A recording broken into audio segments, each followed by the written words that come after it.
au questionnement de ses disciples concernant les temps de la fin, dans un long récit empreint de solennité et surtout de gravité, révélant le sort assigné à Jérusalem, suivi des désastres et des événements calamiteux qui auront à s'amplifier au fil des siècles, événements précipitant d'ailleurs sa seconde venue décrit dans Matthieu 24, Marc 13, Luc 17 et Luc 21 et notamment Apocalypse 13, Jésus avait prédit à ses disciples les difficultés qu'ils allaient devoir affronter depuis le jour où il leur serait enlevé jusqu'à celui de son retour en puissance et en gloire. Ainsi, du haut de la colline des Oliviers, le Sauveur du monde voyait déjà venir les orages qui allaient s'abattre sur l'Église apostolique naissante. Ce faisant, pénétrant plus profondément dans l'avenir, il contemplait déjà les terribles et dévastatrices tempêtes qui atteindraient les disciples et leurs successeurs pendant des siècles, voire des millénaires de ténèbres et de persécutions. Ainsi, en quelques phrases succinctes, mais d'une signification redoutable, il prédit le sort cruel que les grands de ce monde infligeraient à l'Église de Dieu. Pleinement conscient de cette réalité, il savait à l'avance que ses véritables disciples étaient appelés à suivre le même sentier d'humiliation, d'opprobre et de souffrance que lui-même, leur maître, avait foulé. L'inimitié dont le Rédempteur avait été l'objet allait désormais se déchaîner contre tous ceux qui croiraient en son nom. Ainsi, l'histoire de l'Église primitive témoigne de manière criante de l'accomplissement des paroles de Jésus où les puissances combinées de la terre et de l'enfer étaient déjà liguées contre lui et, par voie de conséquence, contre tous ceux qui, professant son nom, resteront fidèles à ses enseignements. Dès lors, le paganisme qui prévoyait que si l'évangile triomphait, ses idoles, ses temples et ses autels seraient détruits, mobilisa en conséquence ses forces pour éliminer le christianisme. Ainsi, les feux de la persécution s'allumèrent désormais, tandis que, dépouillés de leurs biens et chassés de leur demeure, les chrétiens ont soutenu le grand combat au milieu des souffrances, comme l'atteste Hébreux 10, verset 32. D'autres encore subirent les moqueries et des coups de fouet. Certains furent liés de chaînes et jetés en prison, comme dans le récit d'Hébreux 11, verset 36, tandis que d'autres scellèrent leur témoignage dans leur sang, comme par exemple Étienne qui fut lapidé. Nobles et esclaves, riches et pauvres, savants et ignorants furent ainsi massacrés sans pitié.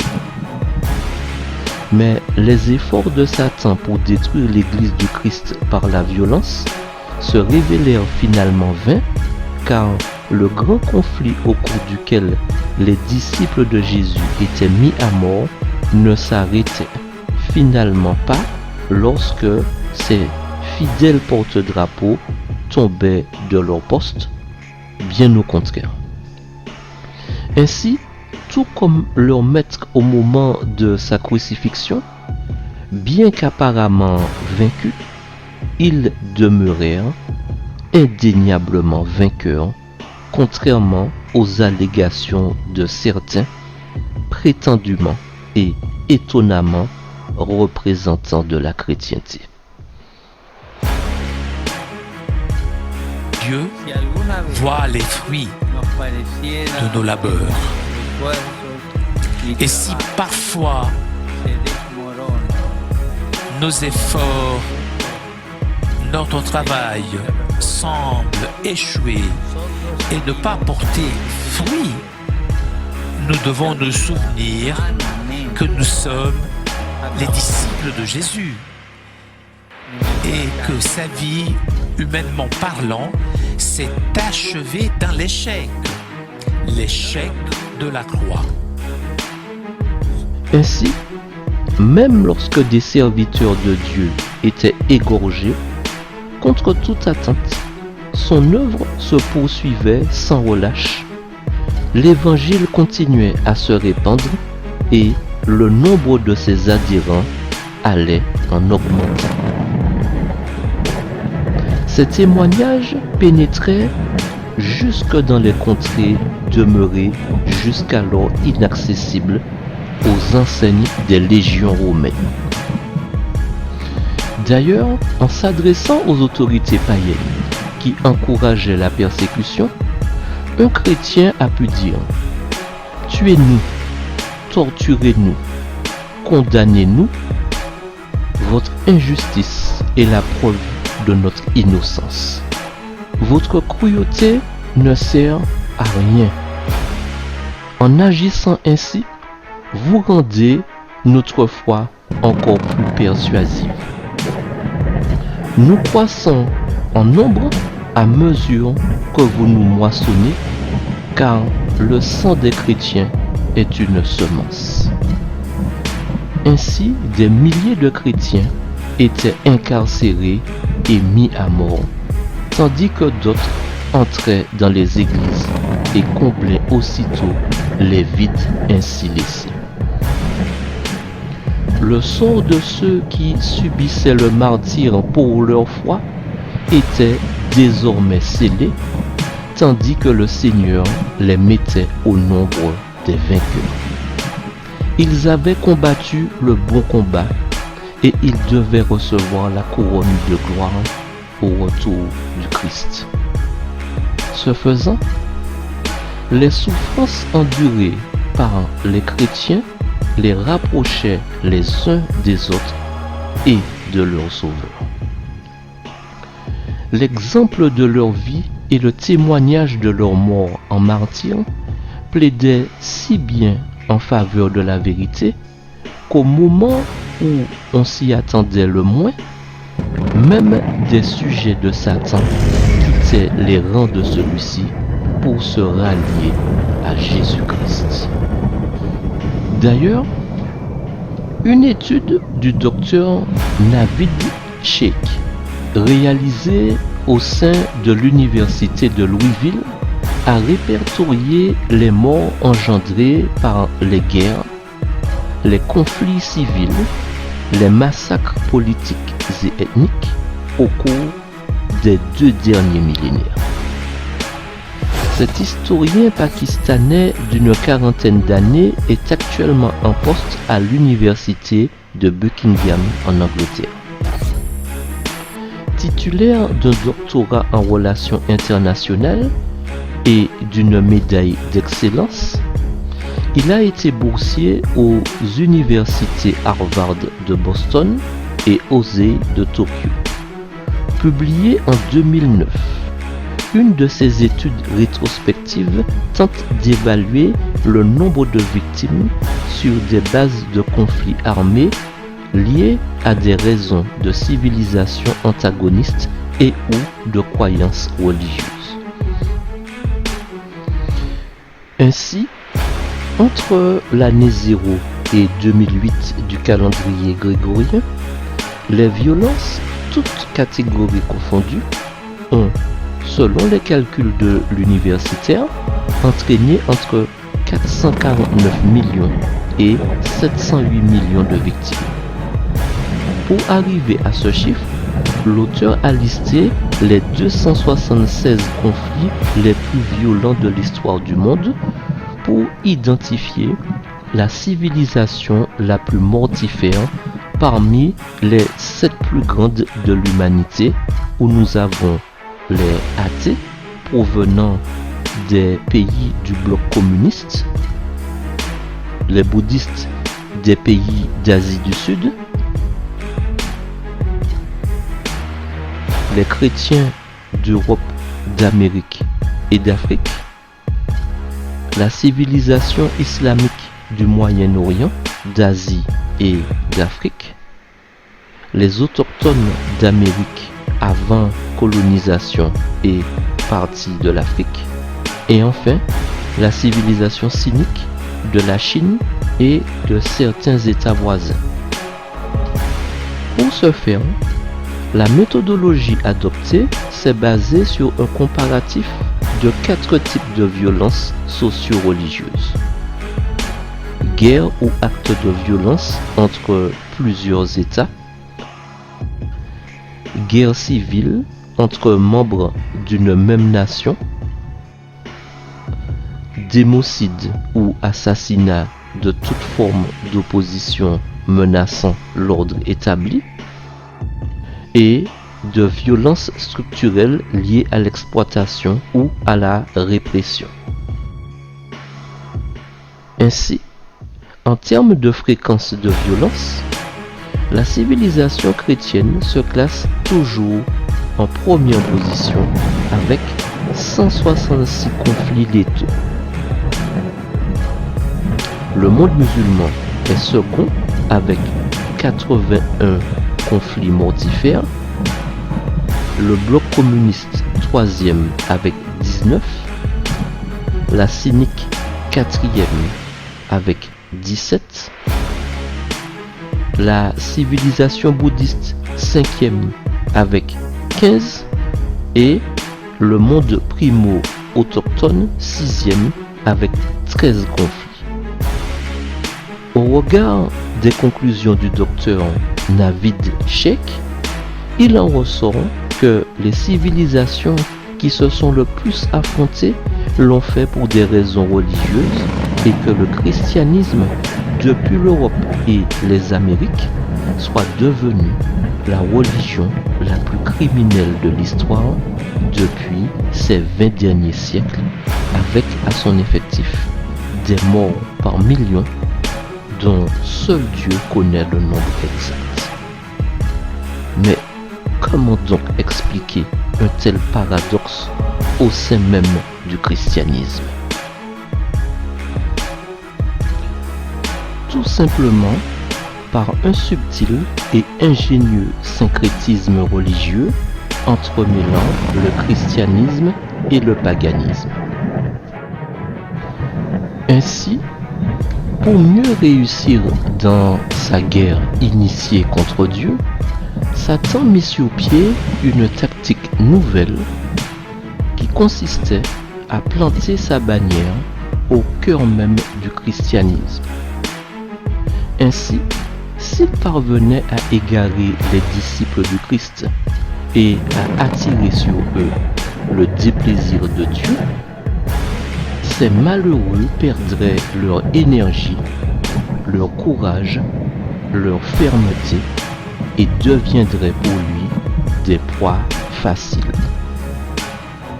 Dès lors, le grand adversaire tenta d'obtenir par la ruse ce qu'il n'avait pu obtenir par la force. C'est alors que la persécution des chrétiens cessa et fut remplacée par les dangereux attraits de la prospérité et des honneurs temporels au sein même des églises prétendument chrétiennes.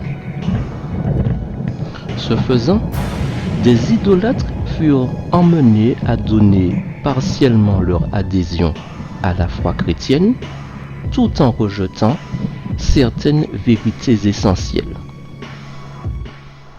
faisant ainsi fi d'accepter Jésus comme le Fils de Dieu et croire en sa mort ainsi qu'à sa résurrection, très profondément attachés à leur pratique, ils n'ont jamais pris conscience de leur état de péché, pas plus que le besoin et la nécessité de se repentir et de changer de comportement.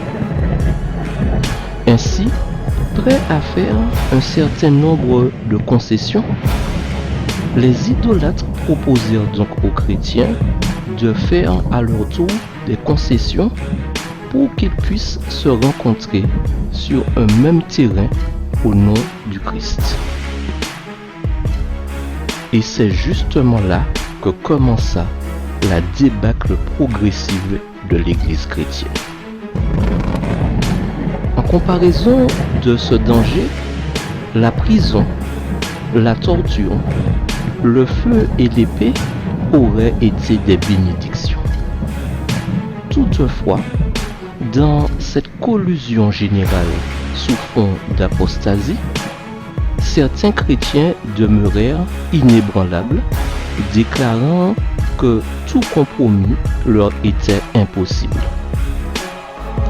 D'autres pensèrent que s'ils cédaient sur certains points, s'ils étaient disposés à modifier certains aspects de leur foi et s'ils se joignaient à ceux qui avaient partiellement accepté la religion chrétienne, ce pourrait être un moyen d'amener ces nouveaux croyants à une conversion complète. Ce fut dès lors une période angoissante pour les disciples du Christ. Car sous le manteau d'un prétendu christianisme, Satan lui-même entrait dans l'Église pour corrompre sa foi et détourner les esprits des croyants de la parole de vérité. Finalement, la plupart des chrétiens consentirent à transiger sur leurs principes et une union fut formée entre le christianisme et le paganisme. Tout en se prétendant convertis et membres d'église, les idolâtres restèrent attachés à leur divinité et se contentèrent de remplacer les objets de leur culte par des statues de Jésus, de Marie et de saints. Le levain corrompu de l'idolâtrie, ainsi introduit dans l'Église, y poursuivit son œuvre néfaste. De fausses doctrines, des rites superstitieux et des cérémonies païennes se glissèrent progressivement dans la foi et dans le culte chrétien. L'union des disciples du Christ et des idolâtres eut pour effet de corrompre le christianisme et l'Église perdit sa pureté et sa puissance. Cependant, certains croyants ne se laissèrent pas égarer par ces séductions. Ils restèrent fidèles à l'auteur de la vérité et continuèrent d'adorer Dieu seul. D'ailleurs, les disciples du Christ ont toujours été répartis en deux catégories. Ceux qui méditent avec soin la vie du Sauveur, qui cherchent sincèrement à se corriger de leurs défauts en se conformant à ce modèle, et ceux qui ferment les yeux sur les vérités simples et claires de la Bible, qui démasquent leurs égarements et leurs erreurs. Ainsi, même lorsqu'elle avait atteint des sommets spirituels, l'Église n'était pas uniquement composée de membres loyaux, consciencieux et intègres. Le Sauveur enseigne que ceux qui vivent sciemment dans le péché ne doivent pas être admis dans l'Église. Pourtant, il s'associa à des hommes qui avaient des travers de caractère, mais auxquels il donna, grâce à son enseignement et à son exemple, la possibilité de voir leurs défauts et de s'en corriger. Il n'y a pas d'accord possible entre le prince de la lumière et le prince des ténèbres. Et il ne saurait non plus y avoir entre leurs disciples respectifs. Quand les chrétiens consentirent à s'unir aux païens à moitié convertis, ils s'engagèrent donc dans une voie qui devait les éloigner de plus en plus de la vérité. Satan se réjouit ainsi d'avoir réussi à égarer un aussi grand nombre de disciples du Christ. Et à mesure que son ascendant sur eux grandit, il les incita à persécuter ceux qui restaient fidèles à l'Évangile. En effet, nul ne savait mieux combattre la foi chrétienne que ceux qui en avaient été auparavant les défenseurs. Ainsi, ces chrétiens apostats, faisant cause commune avec les demi-païens, s'attaquèrent aux doctrines essentielles du christianisme. Ceux qui voulaient rester fidèles durent mener une lutte sans merci pour résister aux séductions et aux abominations qui, sous le couvert de vêtements sacerdotaux, avaient pénétré dans l'Église, la Bible n'étant plus reconnue comme la norme de la foi. Quant à la doctrine de la liberté religieuse, elle fut qualifiée d'hérésie et ses défenseurs furent haïs et proscrits. D'ailleurs, d'après l'histoire, celle des religions notamment, les croisades menées entre les dissidents aux dérives des prélats qui se dénombrèrent au nombre de 8 se sont achevées en 1270 de notre ère, c'est-à-dire à près de 800 ans, plus précisément à 753 ans aujourd'hui. Les croisades sont des expéditions militaires entreprises par les chrétiens d'Occident à partir de l'an 1095, habituellement à la demande du pape, pour soustraire à la domination des musulmans les lieux saints d'Israël et de Palestine d'aujourd'hui, et notamment le tombeau du Christ à Jérusalem. Mais les croisades sont surtout mémorables par les persécutions du protestantisme par le catholicisme. À ce titre, en France, on appelle guerre de religion les 8 guerres civiles d'origine religieuse qui se sont succédées dans le royaume de France de 1562 à 1598, opposant partisans du catholicisme et ceux du protestantisme, connus sous le nom de huguenots, dans des opérations militaires pouvant aller jusqu'à la bataille rangée. Dans ces affrontements, les catholiques sont en général soutenus par le pouvoir royal et son armée, mais les deux camps disposent de leur propre force militaire, la noblesse française, y compris la haute, étant divisée entre ces deux confessions. Pour l'histoire, le fondement religieux de cette scission est le mouvement de réforme de l'Église catholique initié en 1517 par le moine allemand Martin Luther, excommunié et mis au banc de l'Empire en 1520, mais qui, soutenu contre l'empereur Charles Quint et par plusieurs princes allemands, est à l'origine d'un long conflit dans le Saint-Empire conclu en 1555 par la paix d'Augsbourg, qui permet désormais à chaque prince de choisir la confession de ses États.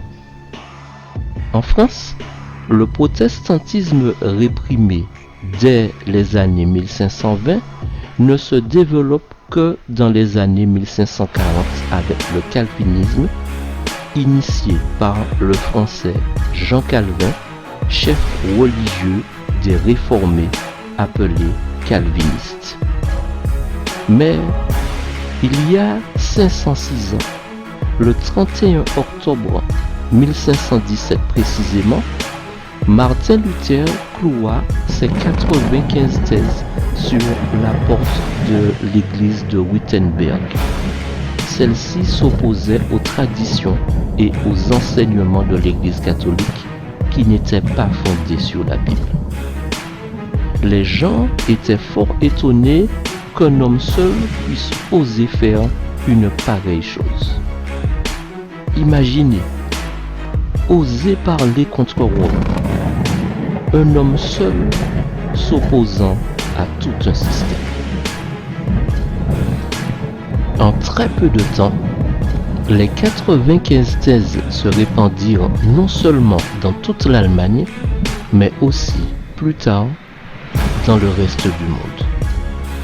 De nombreuses personnes se joignirent à Luther en comprenant que l'Église catholique enseignait beaucoup de doctrines et de traditions non bibliques. De nombreux débats animés s'ensuivirent et les gens commencèrent à penser différemment et à réfléchir par eux-mêmes. À cette époque, seul le clergé avait accès aux Saintes Écritures et le peuple n'était pas considéré. Les fidèles catholiques faisaient confiance aux ecclésiastiques pour transmettre fidèlement la parole de Dieu. Les 95 thèses et les enseignements de Martin Luther démontraient que les traditions des prêtres et leurs doctrines n'étaient pas en harmonie avec ce qu'on trouvait dans la Bible. Très rapidement, deux camps se firent face. L'Église catholique contre Luther et ses disciples. Du fait que Luther ne voulait renoncer ni à ses découvertes ni à ses enseignements, il fut bientôt sommé de comparaître devant la Diète de Worms qui voulait lui faire abjurer ses doctrines et le ramener dans les normes de l'époque. Néanmoins, Luther déclara « Prouvez-moi par les écrits des prophètes et des apôtres que j'ai été dans l'erreur.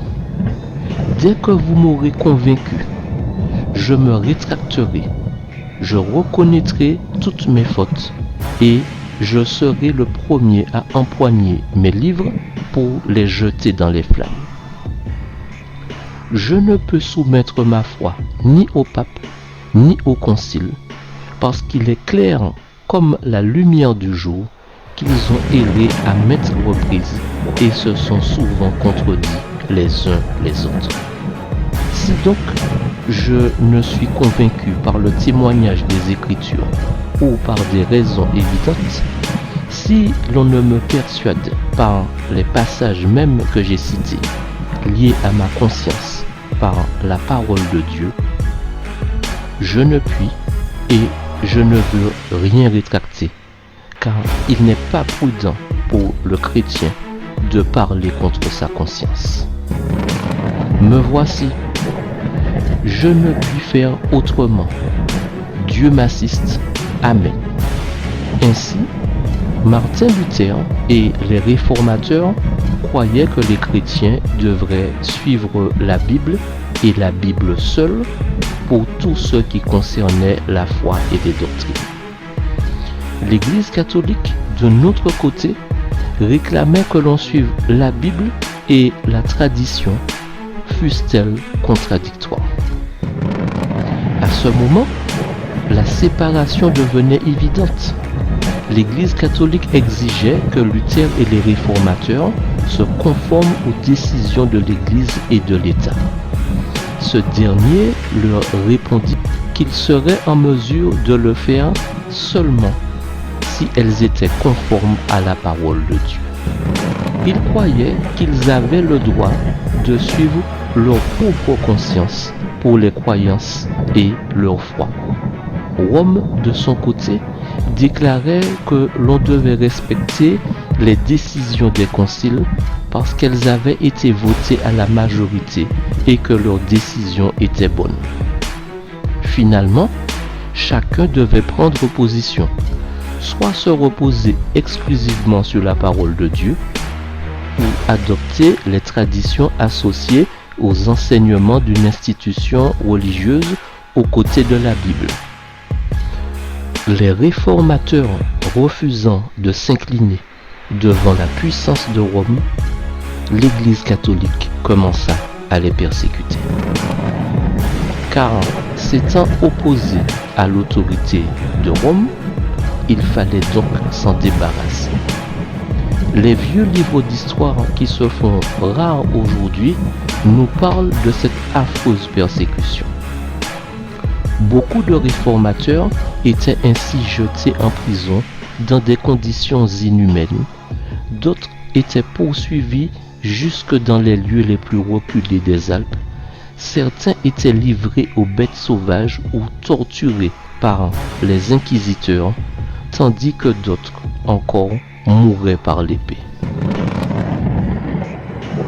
L'histoire des horribles persécutions par l'Église catholique a ébranlé le monde avant et après le temps de Luther.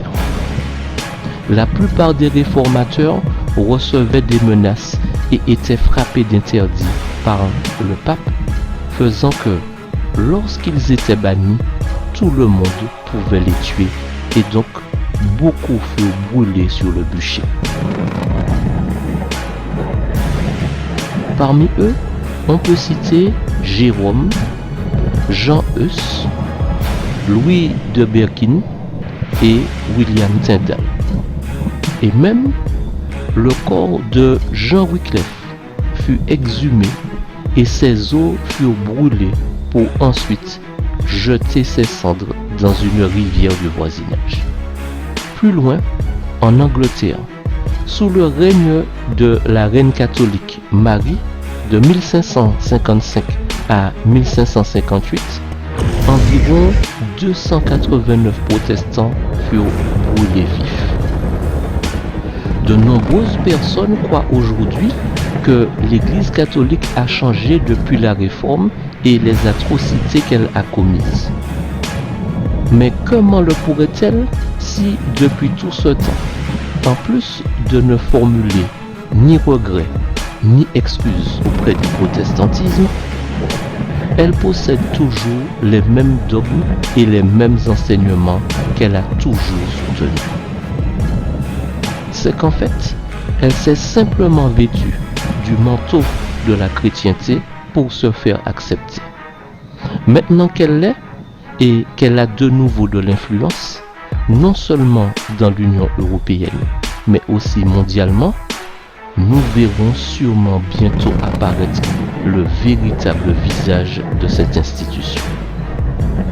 Ainsi, de la même manière qu'elle a utilisé le bras séculier du gouvernement au temps de la Réforme, elle utilisera les différents États et les lois internationales pour reconquérir la puissance qu'elle a perdue. D'ailleurs, le pape Paul VI écrivait dans une section intitulée « Vers une autorité mondiale efficace ».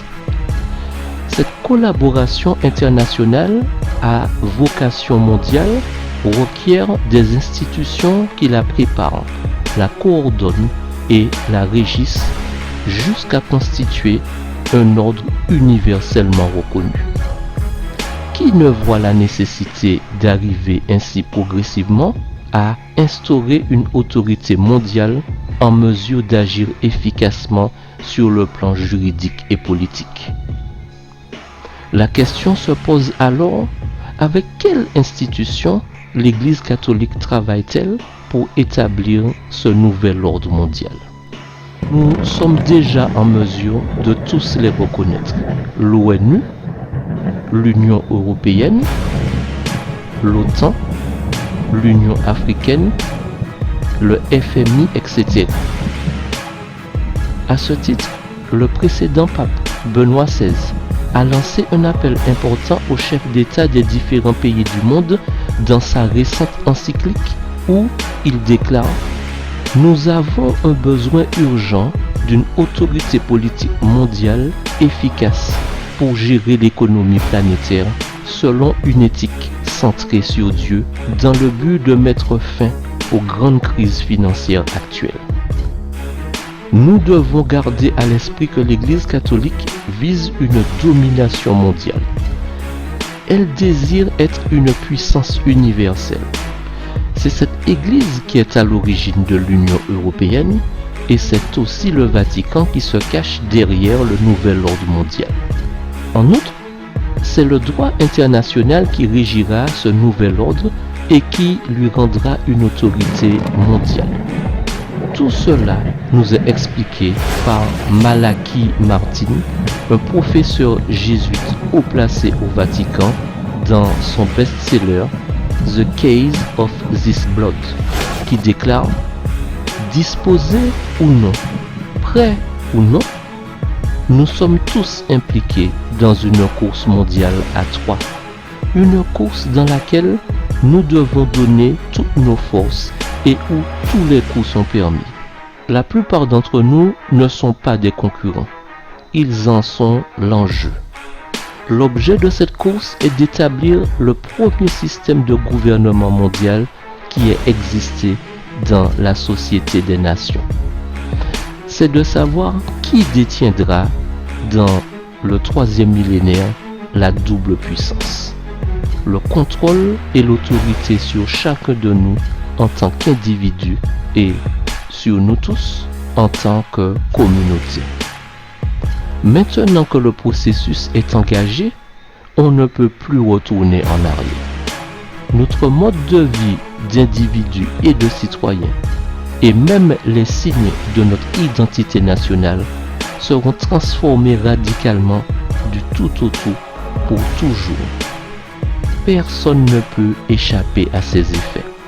Aucun domaine de notre vie ne restera inchangé. Et d'ajouter, le pape sera le vainqueur de cette course. À la page 341 de son livre, il révèle clairement que ce gouvernement mondial sera dominé par une administration internationale qui contrôlera et gouvernera chaque citoyen et chaque nation. Examinons dès lors quelques citations qui décrivent l'Église catholique telle qu'elle se voit elle-même. L'Église de Rome est une monarchie au-dessus de tous les autres royaumes, comme l'Esprit sur le corps ou comme Dieu sur le monde. C'est pourquoi l'Église romaine doit posséder non seulement une puissance spirituelle, mais aussi un suprême pouvoir sur les choses temporelles. Le pape Grégoire reformule la même pensée lorsqu'il déclare: le pouvoir de l'Église de Rome est supérieur au pouvoir d'un État. Le docteur G.F. Van Schuttel, professeur de loi canonique, écrit: tout pouvoir humain vient du malin et doit donc être soumis au pape. Ces citations révèlent clairement que cette Église politique œuvre à acquérir de la puissance en contrôlant les gouvernements et les États. L'Église catholique romaine se base sur l'idée de iure divino, une expression latine qui signifie que l'Église possède le droit divin de gouverner toutes les puissances du monde et tous les peuples. Elle déclare avoir reçu ce droit de Dieu lui-même et utilisera tous les moyens possibles pour atteindre son but, la domination du monde. Par ailleurs, le docteur Brorson, une autorité catholique bien connue, a écrit: le pape a le droit de déposer par sa parole n'importe quel souverain lorsque cela est nécessaire pour le bien de l'ordre spirituel. Durant le Moyen-Âge, le pouvoir exercé par l'Église sur les souverains n'était pas de l'usurpation, pas plus qu'une concession des princes ou la volonté du peuple, mais c'était le droit divin de l'Église. Quiconque y résiste se rebelle contre le roi des rois et le seigneur des seigneurs. Bien que cela ait été écrit il y a longtemps, l'Église de Rome confirme qu'elle ne change pas. À ce propos, le docteur Bronson d'ajouter: ce que l'Église a fait, ce qu'elle a exprimé ou approuvé tacitement par le passé, est exactement ce qu'elle fera, exprimera ou approuvera tacitement dans le futur si les mêmes circonstances se présentent. Nous verrons que tout type de rébellion contre cette puissance, mais aussi la non-reconnaissance de l'autorité de l'Église, sera aujourd'hui aussi punie par l'Union européenne. Avant le Concile de Vatican II de 1962 à 1965, l'Église attribuait à ceux qui professaient des croyances différentes le nom d'hérétiques. Depuis ce concile, les hérétiques sont à présent considérés comme des frères indépendants. L'Église catholique déclare qu'elle seule possède la vérité et que le salut n'existe pas en dehors de sa communion. De nos jours, elle tente d'unifier toutes les différentes dénominations dans le mouvement œcuménique. Elle a demandé aux jésuites d'amorcer un dialogue entre les églises pour essayer de les unifier dans son giron. Nous pouvons voir que changement s'est déjà opéré. Si l'Église romaine, elle, n'a jamais changé ses doctrines, les protestants, eux, se sont beaucoup rapprochés de Rome. La Charta Œcuménica est le titre du document le plus utilisé dans les mouvements œcuméniques. On peut y voir clairement dans ce document que leur désir est de travailler ensemble et d'œuvrer côte à côte pour la mission. Ils cherchent à s'unir sur les choses qui les rassemblent et tout point de désaccord est écarté. Jésus-Christ désire que nous arrivions à une unité en lui, sur tous les niveaux, non pas une unité basée sur une démocratie et un vote de la majorité, mais une unité en Christ, l'unité dans la foi en lui. Si nous ne pouvons parvenir à une unité par des conciles, il nous faut alors suivre le Christ. D'ailleurs, à cette heure, ceux qui évangélisent en dehors d'une dénomination ou d'une église sont considérés comme des traîtres dont il faut et faudra se débarrasser. Luther, Mélenchon, Tyndale, Calvin, Wycliffe, Jérôme, Wesley, Huss, Zwingli, Birkin, les Vaudois et beaucoup d'autres furent aussi regardés ainsi. Ces traîtres, comme Rome les appelle, voulaient simplement fonder leur foi sur la Bible et la Bible seule. Comme nous avons pu le voir, l'Église catholique était déterminée à entraver et à se débarrasser des traîtres en la personne des réformateurs durant le Moyen-Âge. Plus de 500 ans après, les traîtres et les réformateurs d'aujourd'hui s'opposent au mouvement œcuménique. Ce mouvement qui se réclame de la Bible et des traditions comme sa norme, alors que les réformateurs actuels, suivant les enseignements du Christ, sur les traces de Luther et des réformateurs du passé, souhaitent encore et toujours avoir la Bible seule comme fondement des doctrines et de la foi. Rome était fermement résolu à supprimer Luther. Cependant, défendant sa parole, Dieu était son défenseur. Ses enseignements étaient diffusés partout, dans les couvents, dans les chaumières, dans les châteaux des aristocrates, dans les universités et les palais des rois, dans tous les pays. Des membres de la noblesse lui prêtent leur appui. Dans un appel adressé à l'empereur et à la noblesse de la nation allemande en faveur de la réformation de la chrétienté, Luther écrivait à propos du pape. C'est un spectacle effrayant et atroce qu'offre le chef suprême de la chrétienté qui se vante d'être le vicaire du Christ et le successeur de Saint Pierre, quand il mène une existence si pompeuse et si mondaine que sur ce point, aucun roi ni aucun empereur ne peut l'atteindre ni l'égaler. Il porte une triple couronne alors que les plus grands rois ne portent qu'une seule couronne.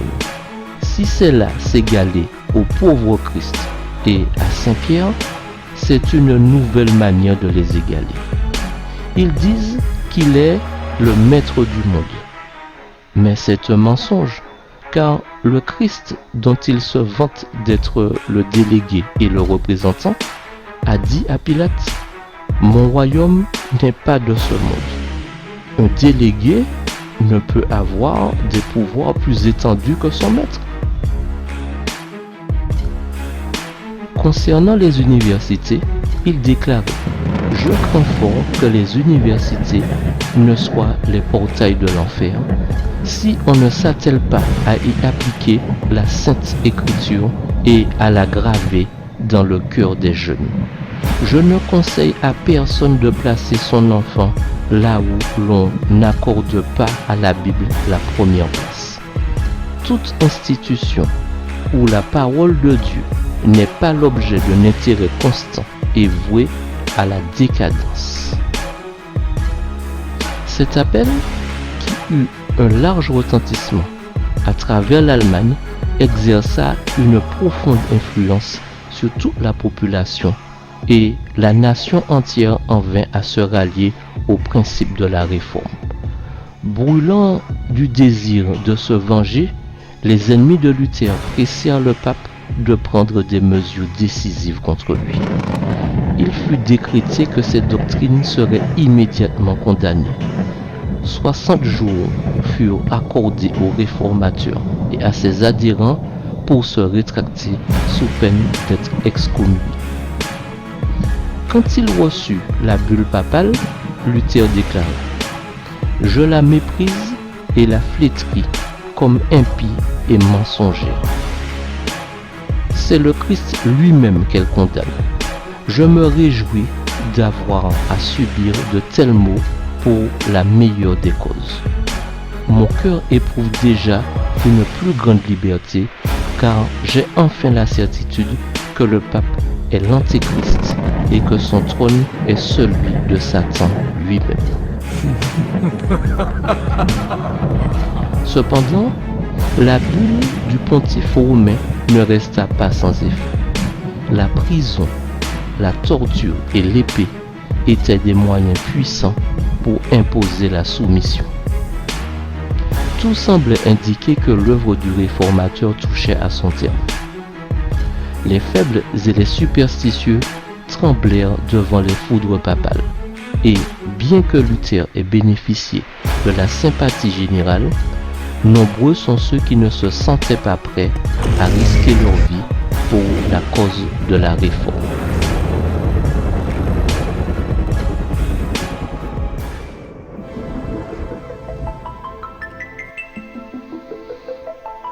Que personne ne vous égare d'aucune façon, car ce jour n'arrivera pas avant qu'éclate le grand rejet de Dieu et qu'apparaisse l'homme de la révolte qui est destiné à la perdition, l'adversaire qui s'élève au-dessus de tout ce qui porte le nom de Dieu et de tout ce qui est l'objet d'une vénération religieuse.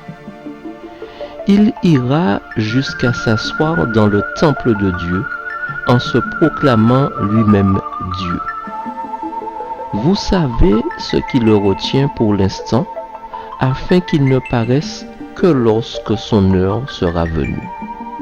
Car la puissance mystérieuse de la révolte contre Dieu est déjà à l'œuvre. Mais il suffira que celui qui le retient jusqu'à présent soit écarté pour qu'alors paraisse l'homme de la révolte. Le Seigneur Jésus le fera périr par le souffle de sa bouche et le réduira à l'impuissance au moment même de sa venue. L'apparition de cet impie se fera grâce à la puissance de Satan, avec toutes sortes d'actes extraordinaires, de miracles et de prodiges trompeurs. Il usera de toutes les formes du mal pour tromper ceux qui se perdent, parce qu'ils sont restés fermés à l'amour de la vérité qui les aurait sauvés. Voilà pourquoi Dieu leur envoie une puissance d'égarement pour qu'ils croient au mensonge.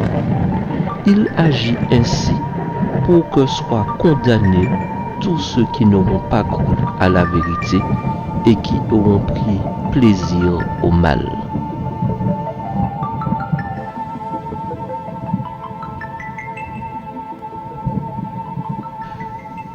Puis je vis monter de la mer une bête qui avait 10 cornes et 7 têtes, et sur ses cornes 10 diadèmes, et sur ses têtes des noms de blasphème.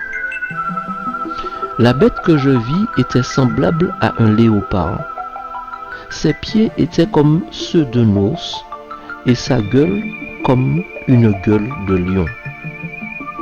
Le dragon lui donna sa puissance et son trône, et une grande autorité. Et je vis l'une de ses têtes comme blessée à mort. Mais sa blessure mortelle fut guérie, et toute la terre était dans l'admiration derrière la bête. Et ils adorèrent le dragon parce qu'il avait donné l'autorité à la bête. Ils adorèrent la bête en disant: qui est semblable à la bête et qui peut combattre contre elle? Et il lui fut donné une bouche qui proférait des paroles arrogantes et des blasphèmes. Et il lui fut donné le pouvoir d'agir pendant 42 mois. Et elle ouvrit la bouche pour proférer des blasphèmes contre Dieu, pour blasphémer son nom et son tabernacle, et ceux qui habitent dans le ciel. Il lui fut donné de faire la guerre aux saints et de les vaincre. Il lui fut donné autorité sur toute tribu, tout peuple, toute langue et toute nation. Et tous les habitants de la terre l'adoreront. Ceux dont le nom n'a pas été écrit dès la fondation du monde dans le livre de vie de l'agneau qui a été immolé. Puis je vis monter de la terre une autre bête qui avait 2 cornes semblables à celles d'un agneau et qui parlait comme un dragon. Elle exerçait l'autorité de la première bête en sa présence, et elle faisait que la terre et ses habitants adoraient la première bête, dont la blessure mortelle avait été guérie. Elle opérait de grands prodiges, même jusqu'à faire descendre du feu du ciel sur la terre à la vue des hommes. Elle séduisait les habitants de la terre par des prodiges qui lui étaient donnés d'opérer en présence de la bête, disant aux habitants de la terre de faire une image à la bête qui avait la blessure de l'épée et qui vivait. Et il lui fut donné d'animer l'image de la bête, afin que l'image de la bête parlât, et elle fit que tous ceux qui n'adoreraient pas l'image de la bête fussent tués.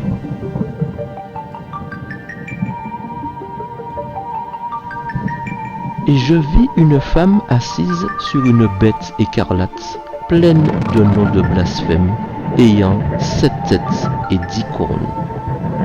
Cette femme était vêtue de pourpre et d'écarlate, et parée d'or, de pierres précieuses et de perles. Elle tenait dans sa main une coupe d'or remplie d'abominations et des impuretés de sa prostitution.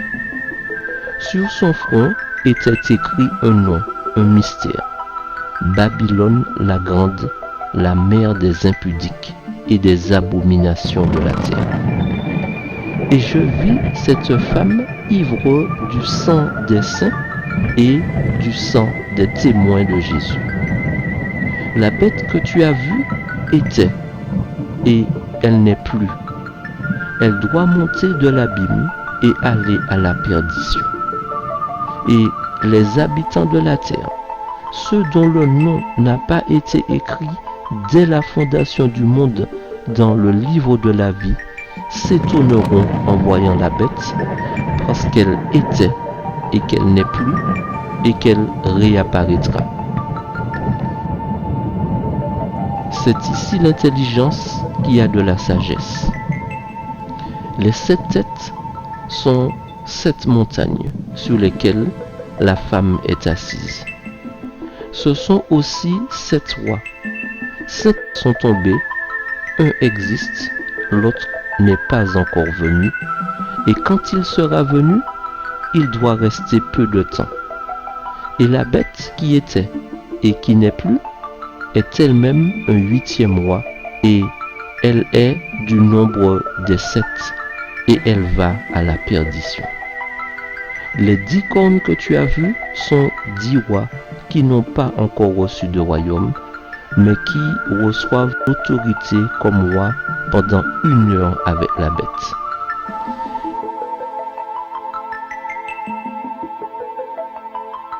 Ils ont un même dessein et ils donnent leur puissance et leur autorité à la bête. Ils combattront contre l'agneau et l'agneau les vaincra parce qu'il est le Seigneur des seigneurs et le roi des rois, et les appelés, les élus et les fidèles qui sont à lui les vaincront aussi. Et il me dit, les eaux que tu as vues sur lesquelles la prostituée est assise, ce sont des peuples, des foules, des nations et des langues.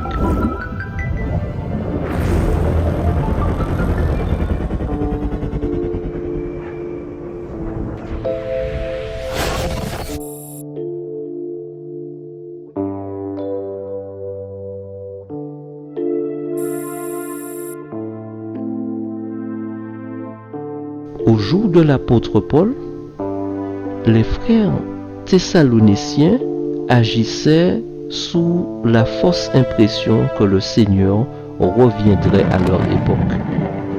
Et Paul écrivit pour corriger cette idée erronée en leur expliquant quels événements devaient avoir lieu avant cette venue. C'est pourquoi il déclare que personne ne vous séduise d'aucune manière, car il faut que l'apostasie soit arrivée auparavant et qu'on ait vu paraître l'homme du péché, le fils de la perdition, l'adversaire qui s'élève au-dessus de tout ce qu'on appelle Dieu ou de ce qu'on adore, jusqu'à s'asseoir dans le temple de Dieu, se proclamant lui-même Dieu. Avant que les frères puissent espérer la venue du Christ, l'homme de péché devait se manifester et faire son œuvre d'exaltation et de blasphème.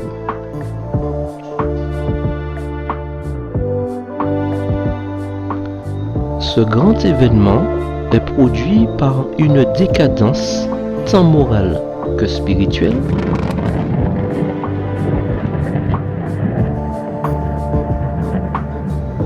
où une forme d'antichrist se révélerait, tandis que le levain de l'apostasie générale devrait agir tel un mystérieux pouvoir propageant graduellement son influence corruptrice jusqu'à la fin des temps.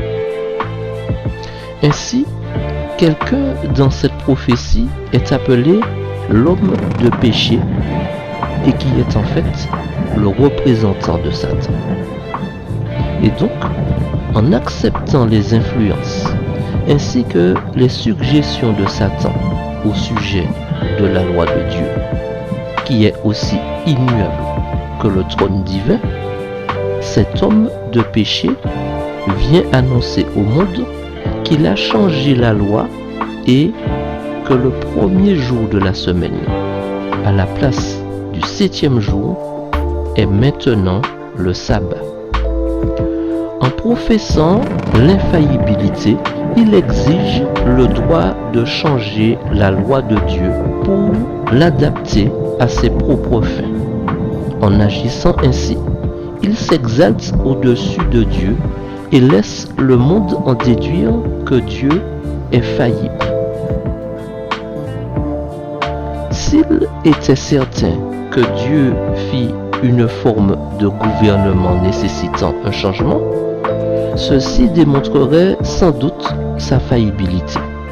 Mais Christ a déclaré que tant que le ciel et la terre ne passeront point, il ne disparaîtra pas de la loi un seul iota ou un seul trait de lettre.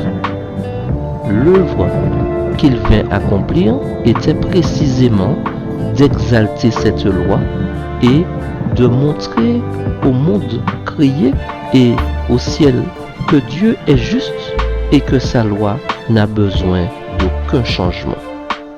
Mais voici l'homme qui est la main droite de Satan, prêt à continuer l'œuvre que celui-ci a commencée dans le ciel, c'est-à-dire tenter d'amender la loi de Dieu.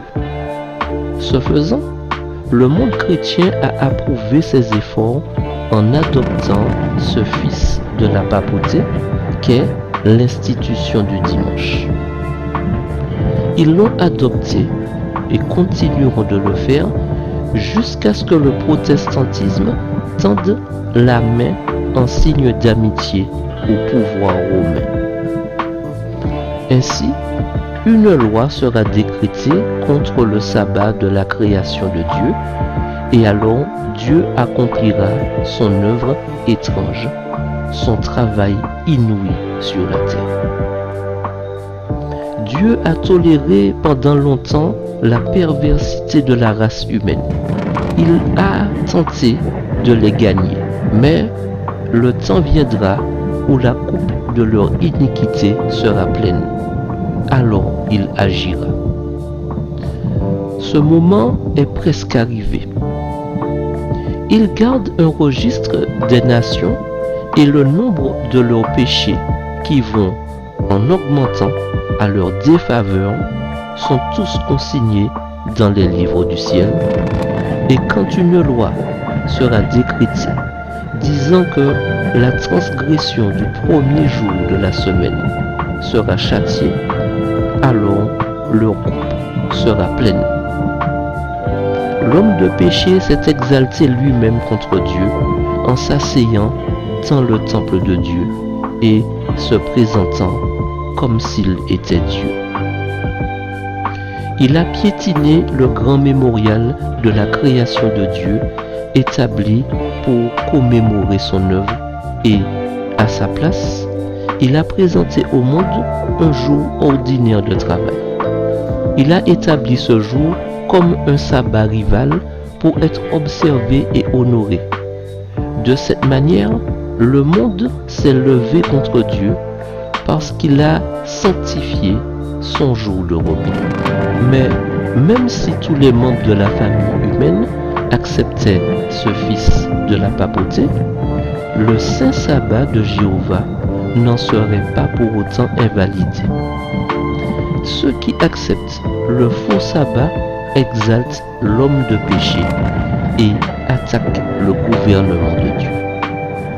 Mais l'homme de péché ne pourra annuler ce que Dieu a déclaré demeurer pour toujours.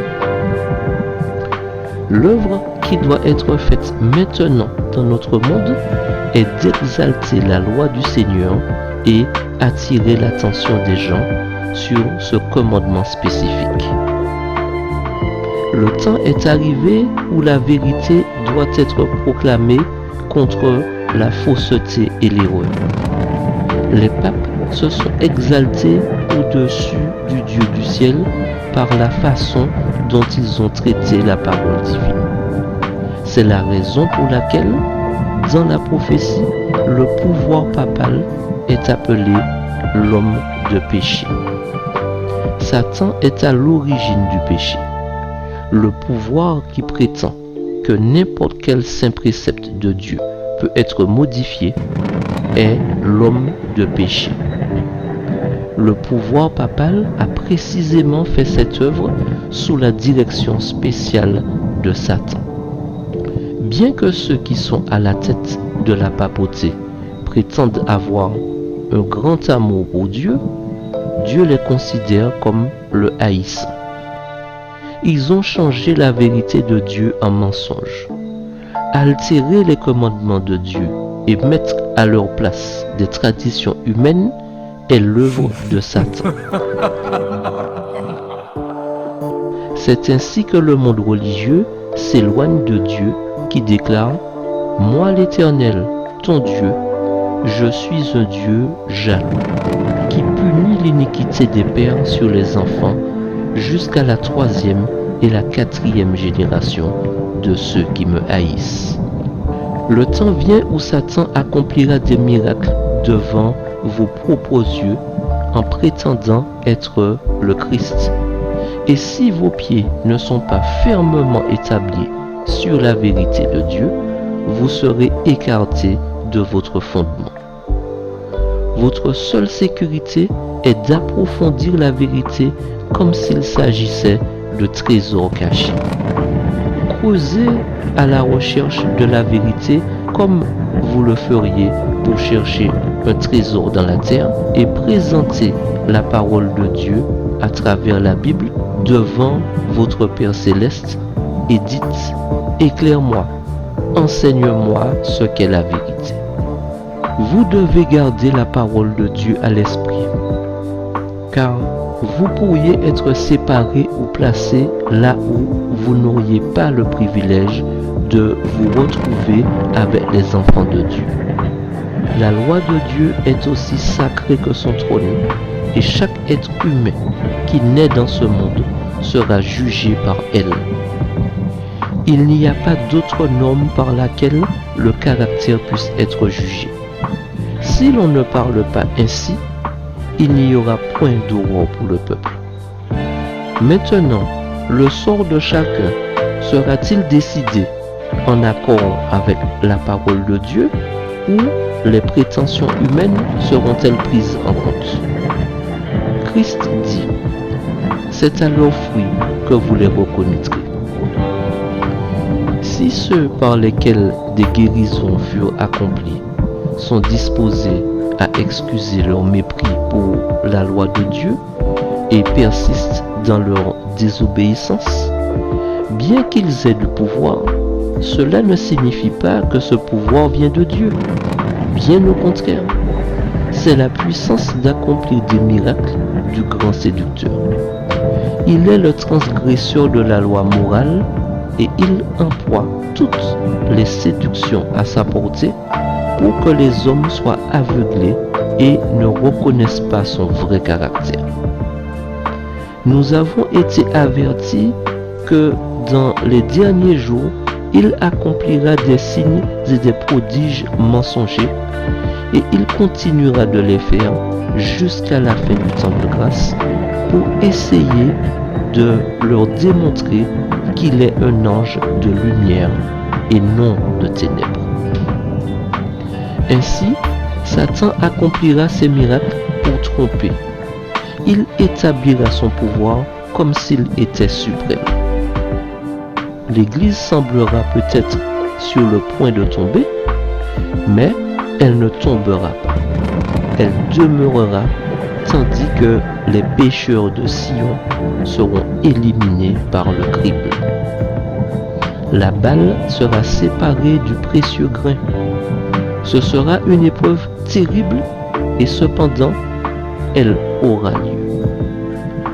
Personne, si ce n'est ceux qui sont parvenus à être vainqueurs par le sang de l'agneau et la parole de leur témoignage, ne sera trouvé fidèle et loyal, sans tache ni souillure du péché, sans mensonge dans leur bouche, purifiant leur âme en obéissant à la vérité, exposera la beauté de la sainteté qui vient de Dieu au milieu de l'apostasie environnante.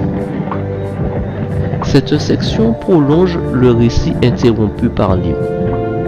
Ne pouvant plus rien contre le Messie glorifié au verset 5, le diable essaie de l'attaquer directement dans son Église et dans ses membres.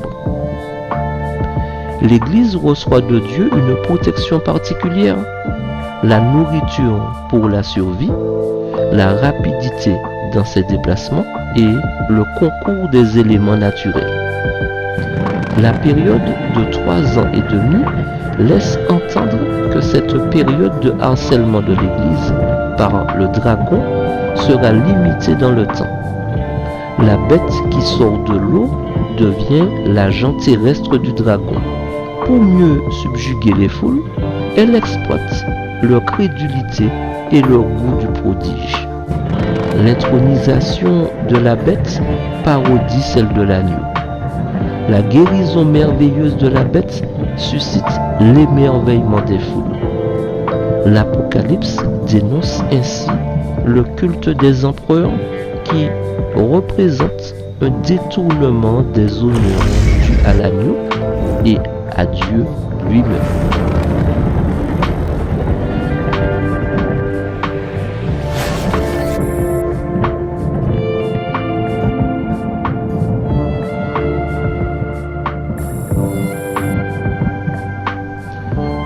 Babylone, l'église apostate, est dépeinte comme une prostituée, alors que l'église de Dieu abritant son peuple est décrite sous les traits d'une femme vêtue d'un blanc immaculé, enceinte du Messie à ce moment-là. Le prophète est transporté en esprit dans le désert comme s'il fallait sortir de l'emprise de la ville pour mieux comprendre la nature de son pouvoir séducteur. Les dirigeants des populations soumises par Babylone, en l'occurrence Rome, ont obtenu la faveur de l'Empire en acceptant sa domination, son culte de la personne et donc de l'empereur et de son mode de vie. Déconcerté par la séduction et la force de l'Empire, Jean annonce la condamnation de Babylone. Dans sa vision, la bête qui monte de la mer revendique les honneurs divins et essaie de caricaturer Dieu et le Christ. Par ailleurs, elle remontera de l'abîme pour sa condamnation, tandis que l'agneau viendra du ciel pour son triomphe.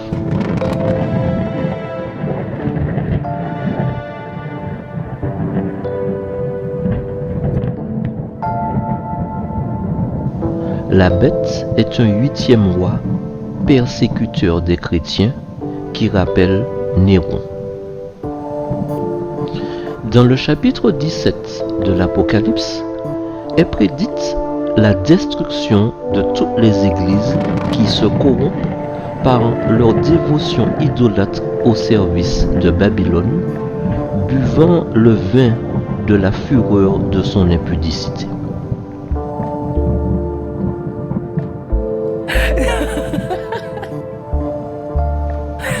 Le pouvoir papal y est ainsi représenté avec toute la tromperie de l'injustice par une attraction superficielle et un déploiement fastueux qui trompe toutes les nations, leur promettant, comme Satan à nos premiers parents, le meilleur à ceux qui l'adorent et le pire à ceux qui s'opposent à cette tromperie.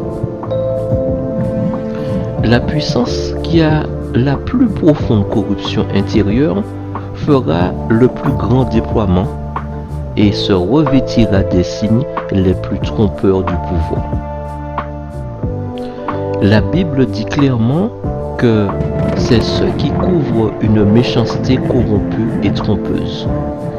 Sur son front était écrit un nom, un mystère, Babylone la Grande, la mère des impudiques et des abominations de la terre. Qui remet son royaume à cette puissance? Le protestantisme, une puissance qui, bien qu'affirmant avoir le caractère et l'esprit de l'agneau, être allié au ciel, parle avec la voix d'un dragon. Elle est mue par un pouvoir qui procède par le bas, faisant d'elle une des puissances des forces sataniques, entraînant qu'en définitive, ils ont un même dessein. Il y a un trait d'union universelle, une grande harmonie, une alliance des forces sataniques. Ils donnent leur puissance et leur autorité à la bête. Alors, le même pouvoir arbitraire et oppressif se manifestera contre la liberté religieuse et celle d'adorer Dieu conformément aux préceptes de la conscience, comme le fit autrefois le pape lorsqu'il persécutait ceux qui osaient ne pas se conformer aux rites et aux cérémonies religieuses du romanisme. Dans la lutte qui se livrera dans les derniers jours, toutes les puissances corrompues qui ont apostasié la fidélité à Dieu et à sa loi seront unies pour s'opposer à son peuple. Dans cette lutte, le jour du repos du 4e commandement sera le grand sujet de la controverse, car dans ce commandement du jour du repos, le grand législateur est identifié comme le créateur des cieux et de la terre. Ainsi, comme le Christ fut glorifié au jour de la Pentecôte, de même sera-t-il à nouveau glorifié dans l'œuvre finale de l'Évangile, quand il prépare un peuple à résister à l'épreuve finale dans le dernier conflit de la grande controverse.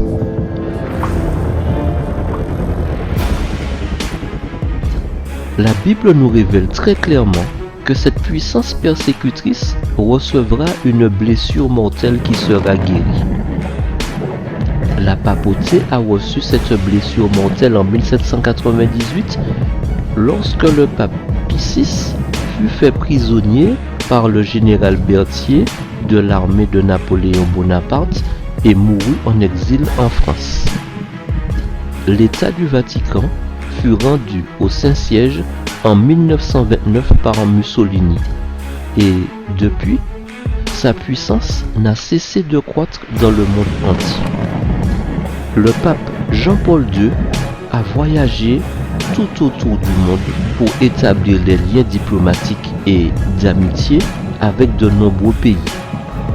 Benoît XVI a continué l'œuvre de son prédécesseur et, à présent, le nouveau pape jésuite François continue à rassembler toutes les nations du monde sous le drapeau de la papauté par le mouvement œcuménique pour tenter de convaincre les dernières nations qui auraient encore des doutes.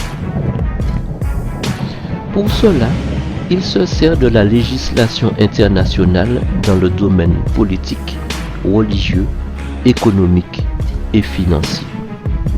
Ces lois possèdent une prééminence sur le droit local ou national et c'est ainsi qu'elles peuvent influencer les nations et les peuples. Les lois régissent les États et lorsqu'un pays est soumis à la législation internationale créée par des hommes qui travaillent pour le nouvel ordre mondial, il abandonne son indépendance et sa souveraineté. Ce changement a lieu dans tous les pays. Il est préparé depuis longtemps et se met petit à petit en place, ce qui lui permet de passer plus ou moins inaperçu.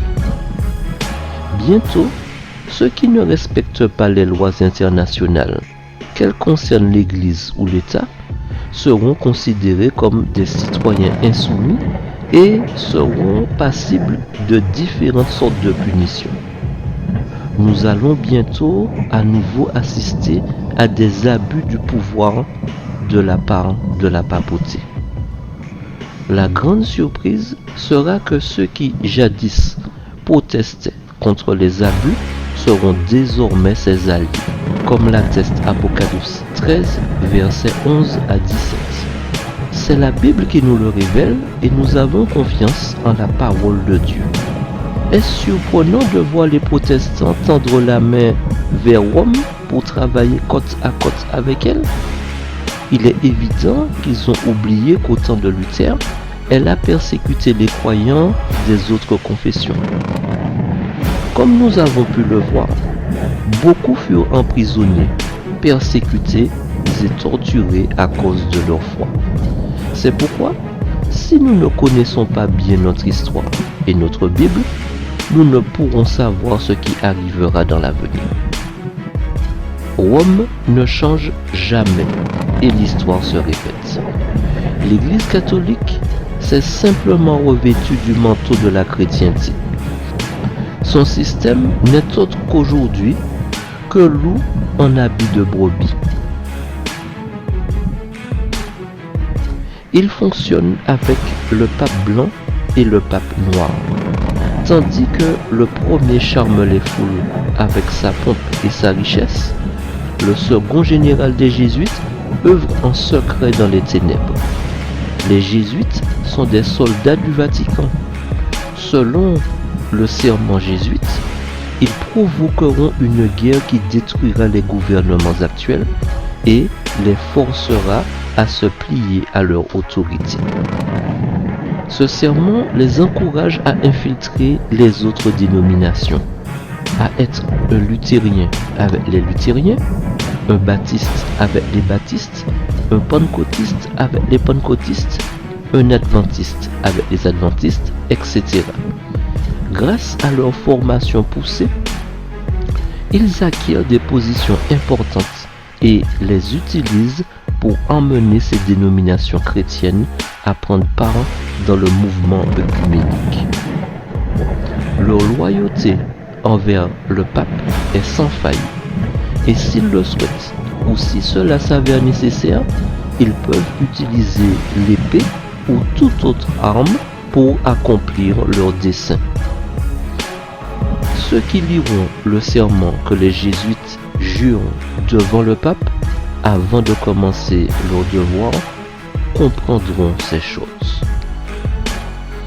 La plupart des protestants ne veulent pas voir la stratégie géniale de Rome pour parvenir à l'unité dans le monde religieux.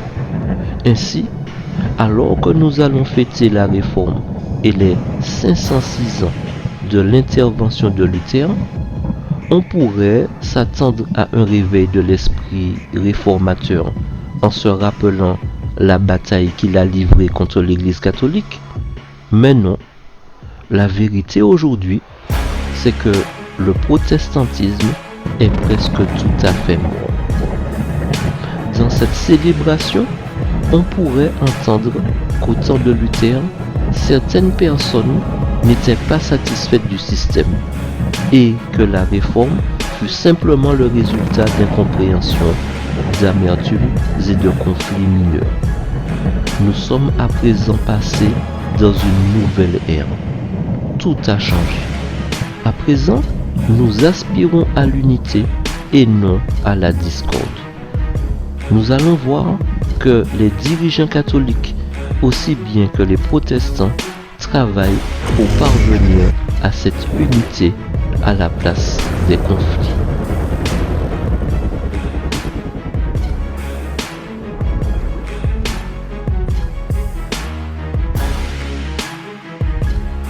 Ce matin, nous allons participer à la prière de 11 traditions chrétiennes différentes: Armée du Salut, Église adventiste, Église apostolique arménienne, Église catholique arménienne, Église catholique de rite latin, Église évangélique arménienne, Église évangélique arménienne Maranatha, Église évangélique libre, Église grecque orthodoxe et Église protestante unie de France. Ceci aboutit à la fin de la protestation de Luther. Frères et sœurs, la protestation de Luther est terminée. Maintenant, c'est la vôtre. En 1999, cela a été signé par l'Église luthérienne, la Fédération mondiale luthérienne, et près de 5 ans plus tard, la Fédération mondiale méthodiste a signé. Et jusqu'à aujourd'hui, nous n'avons aucun protestant évangélique qui qui se lèvent pour signer cet accord, pour être d'accord avec nos frères et sœurs que nous sommes sauvés par grâce au moyen de la foi qui nous amène aux bonnes œuvres. Et je crois que c'est quelque chose qui a besoin d'être réparé. C'est un défi donc pour vous. Donc la protestation est terminée depuis 15 ans. Et je provoque un peu mes amis pasteurs protestants en disant, s'il n'y a plus de protestation, comment peut-il encore y avoir une église protestante ? Peut-être que maintenant nous sommes à nouveau tous catholiques. Mais nous avons réformé, nous sommes catholiques dans le sens universel. Nous ne protestons plus la doctrine du salut de l'Église catholique. Maintenant, nous prêchons le même évangile. Nous prêchons, vous êtes sauvés par grâce, par le moyen de la foi uniquement. Uniquement, ce mot était l'argument pendant 500 ans. Ce mot est là, vous pouvez le vérifier vous-même. La protestation est terminée. La protestation est terminée.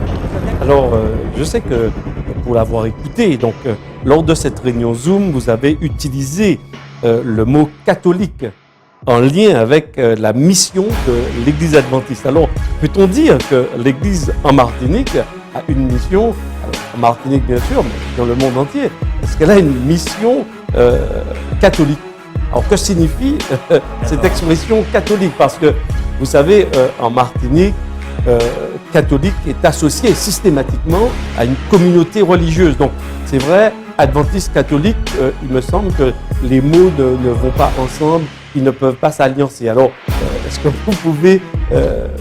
Le nom catholique, une confession religieuse se l'est appropriée de par sa pratique en l'utilisant au cours de l'histoire.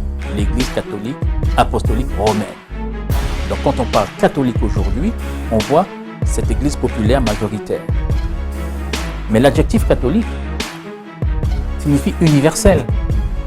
Et en ce sens, le mandat évangélique, la mission que le Christ a confiée à ses disciples est une mission œcuménique et catholique.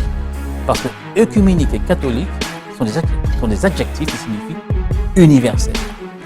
Tout croyant, qu'il soit catholique, adventiste, évangélique, peu importe, à partir du moment qu'il professe le message biblique, il entre dans une mission catholique, universelle.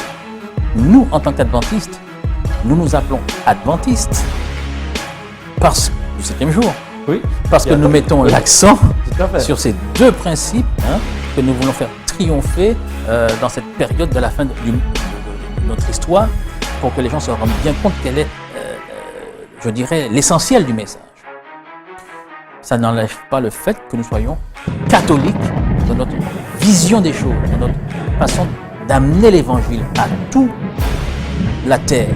Donc nous sommes dans une mission œcuménique, catholique, parce que le Christ lui-même n'a fait exception de personne. Il a voulu que son message touche tout un chacun. Et c'est ça que ça signifie. Je suis un pasteur consacré de l'Église adventiste du 7e jour.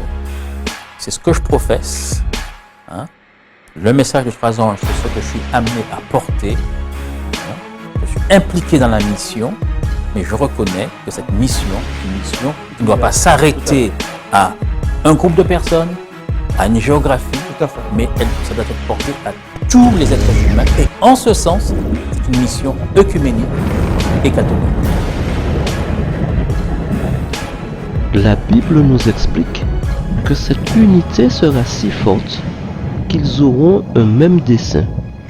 Mais elle nous révèle aussi que ces puissances œuvrent contre le Christ et contre ceux qui se tiennent fidèlement à ses côtés, comme précisé dans Apocalypse 17, versets 12 à 14. Le mouvement œcuménique rassemble les protestants et les catholiques autour de la même table. Nous le répétons encore une fois, l'unité n'est pas une mauvaise chose, mais ce doit être une unité en Christ et non pas une union qui se base sur des décisions majoritaires ou du lobbying religieux. D'ailleurs, dans Jean 17, verset 21, Jésus déclare « Afin que tous soient un, comme toi, Père, tu es en moi et comme je suis en toi, afin qu'eux aussi soient en nous, pour que tout le monde croie que tu m'as envoyé. Ainsi, on ne devrait pas s'unir pour l'unité seulement, mais pour avoir l'unité en Christ. Si Luther était encore vivant, et s'il pouvait voir la façon dont est célébrée la réforme, il réprimanderait aussi bien les catholiques que les protestants apostats, car ce ne peut être que des protestants apostats qui vont flirter avec Rome. D'ailleurs, nous voyons que ce qui est écrit dans les Saintes Écritures est déjà en train de s'accomplir. Et toute la terre était dans l'admiration derrière la bête, parce que ces marchands étaient les grands de la terre, parce que toutes les nations ont été séduites par ces enchantements. D'après Apocalypse 13, verset 3 et Apocalypse 18, verset 23. La papauté met en place de tels enchantements que la plupart des gens n'ont aucune idée de ce qui se passe réellement. Lorsqu'elle aura réussi à obtenir l'approbation générale, elle utilisera sa législation internationale pour persécuter ceux qui la contre et qui révèlent ses fausses doctrines et ses stratégies trompeuses. Il leur arrivera la même chose qu'à Luther, Jérôme, Wycliffe, Huss, Birkin, Zwingli et tous ceux qui ont tenté de dévoiler les erreurs de l'Église catholique. 500 ans après Luther, on pourrait se demander si l'Église catholique a changé? Non. Elle continue d'enseigner le même nombre de doctrines et de traditions non bibliques. Les protestants ont capitulé, mais pas Rome. Nous sommes aujourd'hui 506 ans après les événements de Wittenberg et nous voyons les catholiques et les protestants fêter l'anniversaire de Luther tous ensemble. Ces derniers minimisent l'impact de la scission de Luther avec Rome. Ils prétendent que nous vivons dans une nouvelle ère et que tous doivent s'unir pour la cause de la paix sur terre.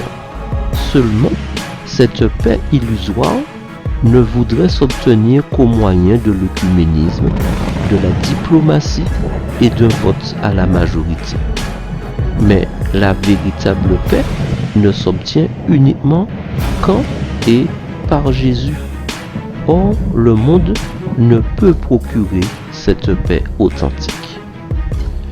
Ceux qui choisissent d'appliquer les méthodes de Rome, celles qui s'opposent à la volonté de Dieu, ne pourront recevoir cette paix intérieure que seul Jésus peut accorder. Nous devons choisir d'obéir à Jésus et il nous donnera alors la force de suivre ses traces sur le chemin étroit. Les réformateurs avaient compris la vraie signification du salut en Jésus-Christ. Bien sûr, ils ne savaient pas tout. Néanmoins, les anabaptistes avaient compris la signification du baptême. Luther avait compris la grâce. Huss avait dégagé l'importance de l'obéissance. Wesley avait discerné la profondeur de la sanctification. Les Vaudois avaient appris le trésor qu'était la parole de Dieu. Miller avait saisi la signification de la seconde venue de Jésus. Qu'en est-il de nous? Nous sommes à l'heure actuelle dans l'un des derniers et sombres chapitres prophétiques annonçant non seulement la fin de toutes les religions de ce monde, y compris celle du christianisme, mais celle aussi de l'ère de l'humanité,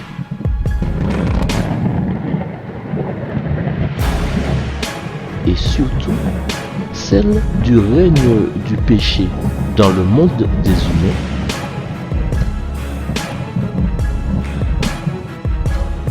sanctionnée par le retour imminent de Jésus-Christ en puissance et en gloire.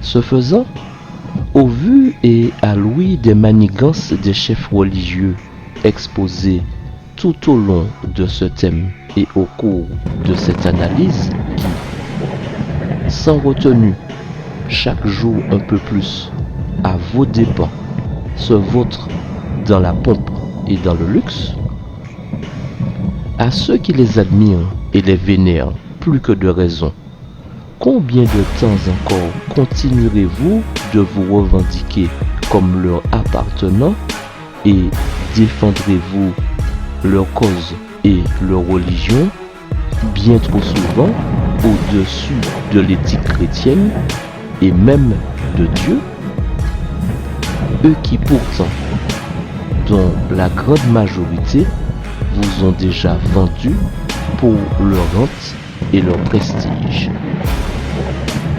À ce titre, à l'heure actuelle, êtes-vous toujours aussi sûr d'être adventiste, évangélique, témoin de Jéhovah ou catholique?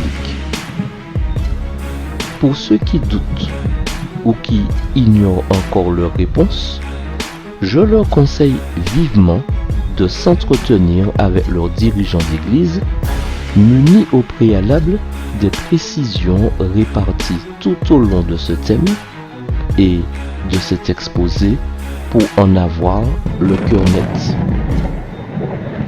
En outre, pour tous ceux qui sont lassés des manigances des religieux et de leur religion, je vous encourage vivement à désormais passer au niveau supérieur et à enfin devenir des disciples du Christ, à défaut de persister à n'être que de simples religieux. Le cas échéant, à tourner le dos à toute forme de religiosité et à son esclavage, et donc de laisser le Christ vous en libérer grâce à l'amour et à la puissance des vérités contenues dans sa parole pour en finir une bonne fois avec le dictat de la superficialité et ne plus être le jouet ni la victime d'aucune religion, quelle qu'elle soit. Et puis, à son retour, le Christ ne viendra chercher aucune religion ni aucun religieux, mais seulement l'ensemble de ceux qui auront non seulement obéi à toutes ces directives, mais auront en plus sur eux son sang qui seul peut effacer nos transgressions à tous, faisant que l'obéissance et le pardon constituent les éléments indissociables l'un de l'autre, sans lesquels il est impossible d'être candidat au salut et d'hériter la vie éternelle. L'heure est grave, et tandis que les derniers événements de la fin du monde se précipitent et que la loi de Dieu qui gêne ceux qui ont cédé au diable et donc à l'esclavage du péché est attaquée de toutes parts par ces derniers, nous qui voulons être sauvés, les yeux fixés une bonne fois pour toutes uniquement sur le Christ, mettons désormais bon ordre à nos affaires, nous détournant enfin des limites des cancans religieux pour ne pas partager le sort réservé aux méchants, parmi lesquels seront certainement les religieux et celui qui les a séduits. D'ailleurs, d'après les évangiles, il y a beaucoup d'appelés, mais il y aura peu d'élus. En outre, Jésus précise que ses enfants seront haïs et persécutés, et même qu'on les fera mourir à cause de son nom. Dès lors, si toutes les religions fusionnent en une seule entité, sous les directives de celui qui observe déjà effrontément le dimanche en tant que jour d'adoration à la place du sabbat biblique, quel sera alors le jour d'adoration observé sous cette nouvelle entité religieuse? Ne serait-ce pas là aussi le dimanche? Par ailleurs, ceux qui seront rassemblés en son nom pourront-ils faire l'objet de pression, de persécution et de menaces de mort? Certainement pas. Bientôt, il y aura deux camps. Mais qui seront alors ceux qu'on persécutera et qu'on fera mourir à cause du nom de Jésus-Christ? N'est-ce pas ceux qui continueront d'observer l'entièreté de ses commandements au lieu des traditions humaines? Et en l'occurrence, le sabbat biblique, c'est-à-dire le samedi au lieu du dimanche? Au fait, quelle sera selon vous la base de la persécution à venir? Quand ce moment sera venu, sous quelle enseigne serez-vous? Sous celle des religions catholiques, adventistes, évangéliques, témoins de Jéhovah, ou sous celle de Jésus-Christ?